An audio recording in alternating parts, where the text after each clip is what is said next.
Saïdou Nouroussal. Je suis professeur à l'UFR des sciences agronomiques, de l'aquaculture et des technologies alimentaires de l'Université Gaston Berger. Je suis en même temps le coordinateur du projet AXA. Alors, le projet AXA, sécurité alimentaire et adaptation au changement climatique pour les petits producteurs du Delta et du nord de la zone des Niayes. Le projet AXA regroupe en fait un ensemble d'acteurs. C'est un projet qui regroupe autour d'une plateforme qu'on appelle Innovaxa, un ensemble d'acteurs qui proviennent du milieu d'abord des producteurs et en particulier des productrices. Ce sont des productrices des zones de Ross Béthio, Mbundoum, Gandiaye, Ndiagamal, Diama, Ndiébène Gandiol et Potou. Il y a également donc d'autres acteurs que sont les techniciens qui proviennent des agences décentralisées de l'État, des agences qui accompagnent l'État, des structures qui accompagnent les producteurs, que sont la SAED, la DRDR, que sont également l'ARD et j'en passe. Il y a également la recherche, bien entendu, donc l'Université Gaston Berger, bien sûr, nous, et l'ISRA. Et certains GIE de commerçants. Mais également, ce qui est extrêmement important dans ce projet AXA, c'est que nous avons un soutien institutionnel très fort. Il y a la participation des collectivités locales. Donc toutes les mairies dans lesquelles dépendent ces groupements de femmes sont représentées donc dans cette plateforme. Il y a également le soutien avec l'administration territoriale, la sous-préfecture de Ndiaye et la sous-préfecture donc de Sakal. Donc vous voyez qu'en fait c'est une plateforme multi-acteurs qui est une plateforme en fait d'innovation. Innovation dans le sens que c'est pour le partage des connaissances scientifiques et des connaissances endogènes. Alors, quelles sont ces connaissances? Ce sont ces connaissances qui tournent autour de les informations agroclimatiques, les informations de marché et les bonnes pratiques agricoles, c'est-à-dire les pratiques agroécologiques. Donc l'idée de cette plateforme, c'est de partager ces différentes informations pour permettre une amélioration de la productivité et pour permettre à ces productrices de mieux s'adapter au changement climatique. Alors, dans le cadre donc, justement de la mise en œuvre de ce projet, nous avions constaté que la plupart de ces femmes aspirent à être des entrepreneurs, à avoir une diversité d'activités et à pouvoir mener leurs propres activités. Nous nous sommes dit alors pourquoi ne pas identifier dans ces différents groupements, donc dans ces différentes localités, des femmes qui sont porteuses d'idées de projets. Nous les avons regroupées en groupes projets. Et elles ont eu à subir différentes formations par des experts dans le milieu donc, de l'entrepreneuriat, des formations en études de projet, en études de marché, en montage de projet et en business plan, en plan d'affaires. Donc ces femmes ont été formées pendant plusieurs semaines par ces experts-là et nous nous sommes retrouvés à la fin avec 27 projets. 27 projets dans cette localité, vous savez que c'est assez significatif, c'est important. Alors, donc, ce qui s'est passé aujourd'hui, c'est que ces femmes, ces 27 projets ont présenté donc, leur business plan devant un jury donc, constitué d'experts dans le domaine et qui a sélectionné 10 projets. Donc 10 projets qui ont été donc, primés aujourd'hui. Alors, je signale que ce financement qui est donné à ces projets-là est un financement qui provient de OSIWA. OSIWA nous accompagne dans ce projet-là depuis 2017. Le montant du financement. Excusez-moi. Le montant du financement, c'est un montant de $2 000, à peu près 1 100 000. Mais le montant ne suffit pas simplement. Il ne s'agit pas juste de financer un projet.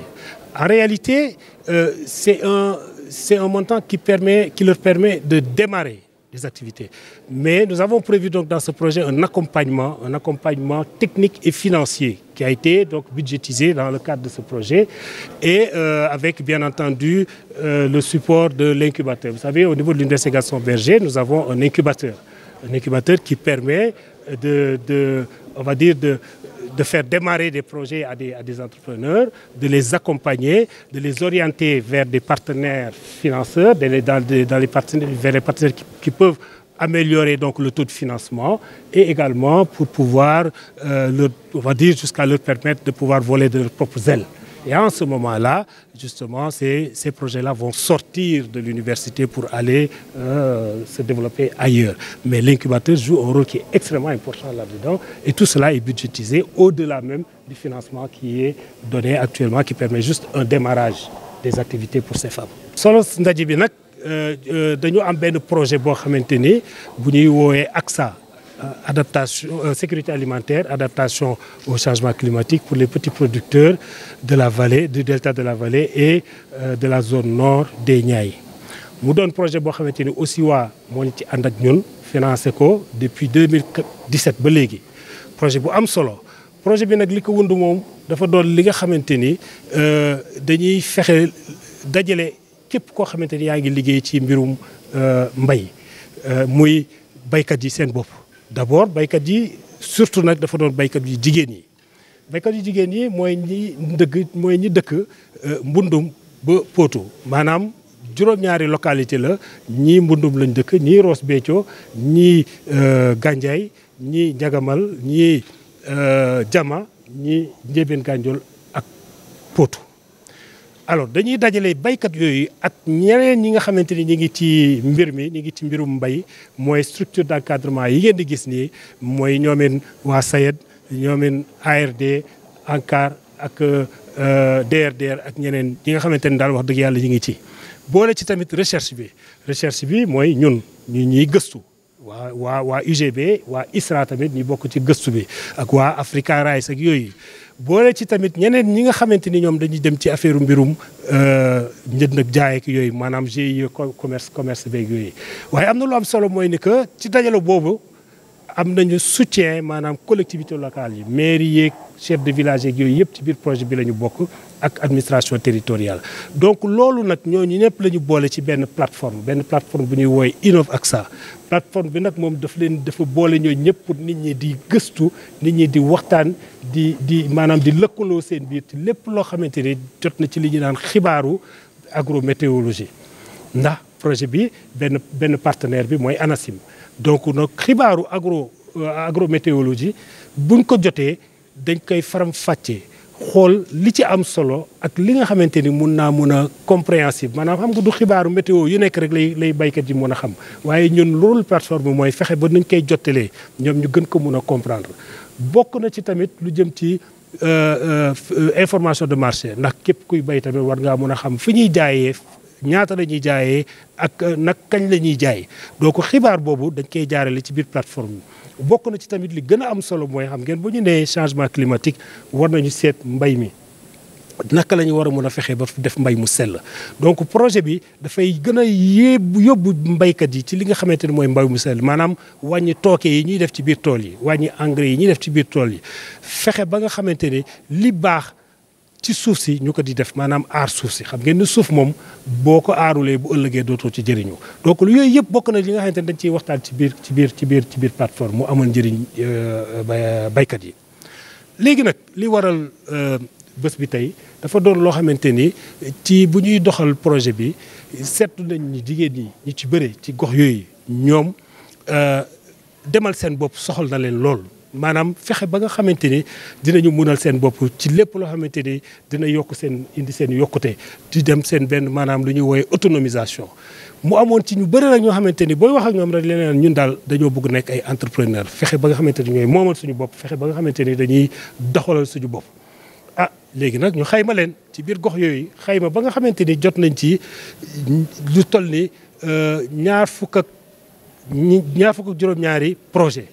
ñooñu nag ñu tàggat leen ci lépp lu ñuy woowe étude de marché tàggat leen tamit ci lépp lu ñuy woowe montage de projet wan leen naka la ñuy tabbee projet naka lañ koy taxawalee naka lañ koy tabaxee wan leen tamit naka la ñuy defaree business plan maanaam plan d'affaires te loolu nag ñi leen koy wan mooy ñi nga xamante ni seen xam-xam dafa màcc ci lu ni mel ñooñu ñoo leen topp pendant ay semaines ay diir lu toll daanaka presque mat na 2 ba 3 weer jàppale leen ci dugg ci biir gox yi waxtaan ak ñoom di leen jàngal ba ñu mokkal.